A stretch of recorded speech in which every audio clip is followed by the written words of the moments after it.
Hello student, welcome on my channel. आज मैं आपके लिए चैप्टर जो है वो उपसर्ग का लेकर आई हूँ, यानी कि उपसर्ग क्या होता है उसके बारे में आपको पढ़ाऊंगी हिंदी व्याकरण में। तो आइए देख लेते हैं सबसे पहले इसकी परिभाषा, यानी कि डिफाइन क्या होता है। उपसर्ग की परिभाषा क्या होती है? वे शब्द अथवा शब्दांश जो मूल शब्द के आरंभ यानी कि शुरुआत में जुड़कर उसके अर्थ में परिवर्तन लाते हैं, उपसर्ग कहलाते हैं। ठीक है, यहाँ पे है लिखा हुआ, ये देखिए।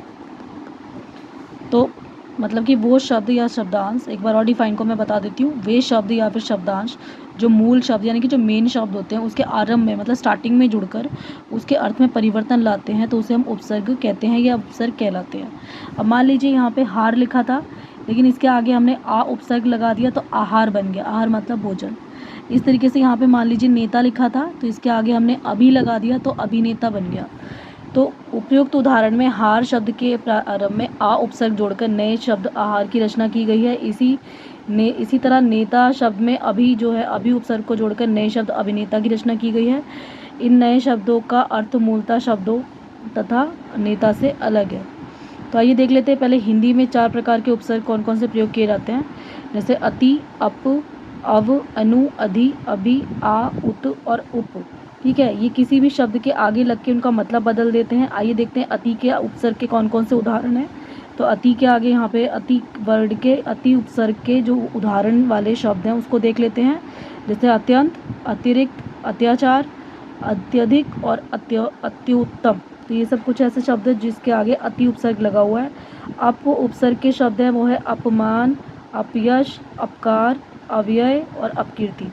अब उपसर्ग के जो शब्द हैं वो कौन कौन से हैं? अवगुण, अवनति, अवतार, अवशेष और अवलोकन।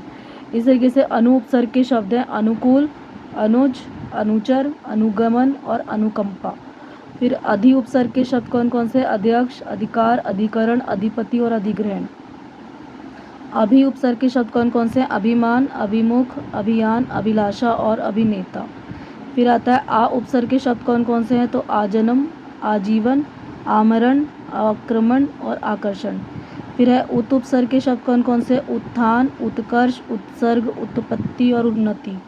फिर आता है उपसर्ग उप उपसर्ग, जिसमें उप लगता है, तो मंत्री के आगे उप लग गया उपमंत्री, ऐसी उपनगर, उपवन, उपकार और उपदेश।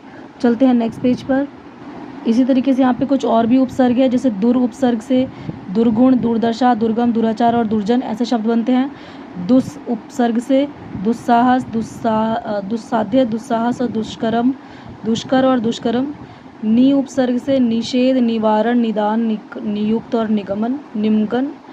फिर निर उपसर्ग से निर्गुण, निर्मम, निर्दय, निर्जीव और निरपराध। निस उपसर्ग से निसंदेह, निस्तेज और निश्चल। फिर प्र उपसर्ग से प्रभाव, प्रबल, प्रचार, प्रगति, प्रसार और प्रख्यात। प्रति उपसर्ग से प्रतिकूल, प्रतिदिन, प्रतिवाद, प्रतिध्वनि और प्रतिहार। फिर आता है परा उपसर्ग से पराजय, पराधीन, पराभाव, पराक्रम और परास्त। परि उपसर्ग से परिणाम, परिक्रमा, परिश्रम, परिचय और परिपूर्ण। फिर आता है वि उपसर्ग से आएगा विशेष, विकार, विभिन्न, वियोग और विकास। सम उपसर्ग से आएगा संकल्प, सम्मति, सम्मुख और सम्मान। सु उपसर्ग से शब्द बनेंगे सुबोध, सुपुत्र, सुलभ, सुगम और सुकर्म। यहाँ पे जो वर्ड दे रखे हैं ये इनका सिर्फ अर्थ बताते हैं। ठीक है, जैसे दूर का अर्थ हो जाएगा, दूर उपसर्ग का मतलब हो जाएगा बुरा या कठिन। तो यहाँ पे इनके मतलब देखें, तो हमें तो यहाँ पे इन उपसर्ग से शब्द चाहिए, तो हम यहाँ पे शब्दों को पढ़ रहे हैं। इस तरीके से तत् उपसर्ग से तत्पर, तत्काल, तत्पश्चात और तदनुरूप। फिर स्व उपसर्ग से आ जाएगा स्वराज, स्वदेश, स्वतंत्र और स्वभाव। फिर स उपसर्ग से आएगा सपरिवार, सफल, सक्रिय और सपत्नीक। आगे आता है हिंदी के उपसर्ग। हिंदी के कुछ उपसर्ग है, जैसे कि अन उपसर्ग से शब्द बनेगा अनपढ़, अनजान, अनमोल, अनहोनी और अनबन। फिर अध उपसर्ग से अधमरा, अधपका, अधखिला, अधजला, अधकचरा। उन उपसर्ग से शब्द बनेगा 59, 49, 19 और 29। कु उपसर्ग से बनेगा कुठौर और कुढ़ंग। ती उपसर्ग से शब्द बनेगा तिपाही, तिकोन और तिमाही। दु उपसर्ग से शब्द बनेगा दुबला, दुभाषिया, दुकाल और दुगुना। फिर आएगा नी उपसर्ग। नी उपसर्ग से शब्द बनेगा निडर, निकम्मा, निठल्ला और निहत्था। फिर भर उपसर्ग से शब्द बनेगा भरपूर, भरपेट, भरसक और भरमार। फिर आता है उर्दू तथा फारसी के कुछ उपसर्ग हैं, उनसे भी शब्द बनते हैं, जैसे कम, खुश, गैर और दर। तो कम से कौन कौन से शब्द बनते हैं, जैसे कम वक्त, कमज़ोर, कम उम्र और कम अकल।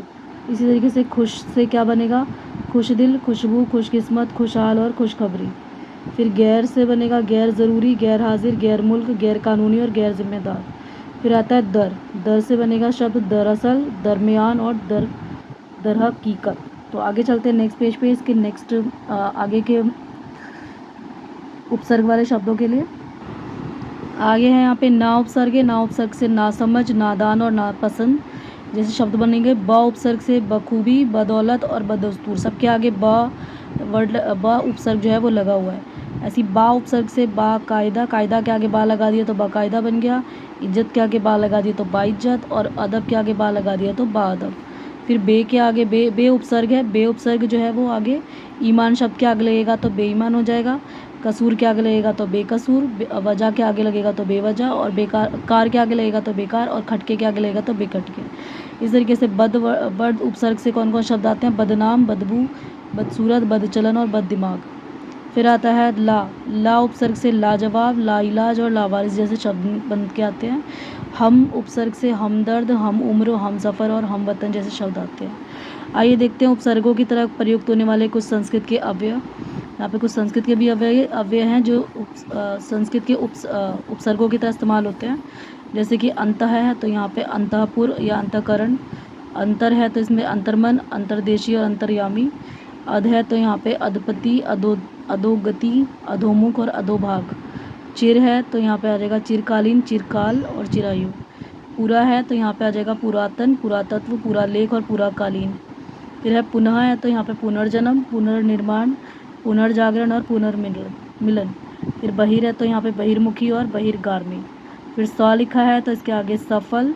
इससे मतलब स उपसर्ग से बनने वाले जो शब्द हैं वो है सफल, सबल, सर्जल, सहज और सहर। सबके आगे स लगा हुआ है, ठीक है। इसी तरीके से यहाँ पे सत उपसर्ग से बनने वाले शब्द है सज्जन, सत्कर्म, सद्गति, सदाचार, सत्पुरुष और सद्भाव। यहाँ पे कुछ विशेष टाइप के अंग्रेजी के कुछ उपसर्ग हिंदी में भी प्रचलित हैं, जैसे सब किसी वर्ड के आगे लगाने से सब इंस्पेक्टर और सब जज बन गया। ऐसी वाइस उपसर्ग है, वाइस चांसलर और वाइस प्रेसिडेंट। जनरल उपसर्ग है जो जनरल मैनेजर। डिप्टी उपसर्ग है तो deputy director, deputy collector. Assistant है तो असिस्टेंट टीचर, असिस्टेंट इंजीनियर के आगे लगा रहता है। हाफ है तो शर्ट के आगे हाफ उपसर्ग लगा देंगे तो हाफ शर्ट, और पैंट के आगे हाफ उपसर्ग लगा देंगे तो हाफ पैंट। चीफ उपसर्ग जो है जैसे सेक्रेटरी के आगे लगा देंगे तो चीफ सेक्रेटरी बन जाएगा। ऐसे मिनिस्टर के आगे लगा देंगे चीफ को तो चीफ मिनिस्टर बन जाएगा। और हेड उपसर्ग जो है वो क्लर्क के आगे लगाएंगे तो हेड क्लर्क, और मास्टर के आगे लगाएंगे तो हेड मास्टर।